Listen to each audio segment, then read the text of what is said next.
Merci Madame la Présidente, Monsieur le délégué spécial, mes chers collègues. Permettez-moi de remercier les services régionaux qui ont fourni pas moins de 367 documents pour répondre au contrôle de la Chambre régionale des comptes sur ces dispositifs régionaux de formation professionnelle. Comme ce rapport est assez critique, je crois utile de rappeler qu'il se rapporte aux exercices 2010 et suivants.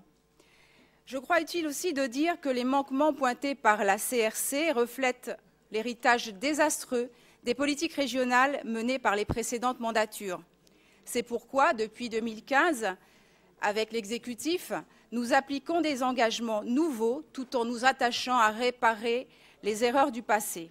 Compte tenu du temps imparti, au nom du groupe Les Républicains et Indépendants, permettez-moi de ne m'attarder que sur la deuxième recommandation de la CRC qui réclame plus de territorialisation de l'offre régionale de formation et de dire que c'est le cap fixé par la présidente Valérie Pécresse avec tout le travail de mise en cohérence de la cartographie des formations avec les bassins d'emploi réalisé par le vice-président Chartier ou encore, par exemple, puisque le délégué spécial en a fait le relevé tout à l'heure, l'allotissement du prochain programme qualifiant que vous avez décidé qui sera mis en œuvre prochainement.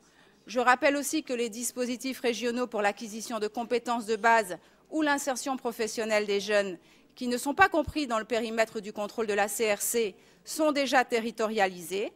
Notre groupe est persuadé que c'est en créant des réponses différenciées que nous apporterons effectivement des solutions à tous les publics franciliens. Et c'est la raison d'être de notre intervention, c'est la raison d'être de notre politique, qui est d'aider chaque francilien à trouver une solution et à relever le défi de son insertion ou de sa réinsertion professionnelle.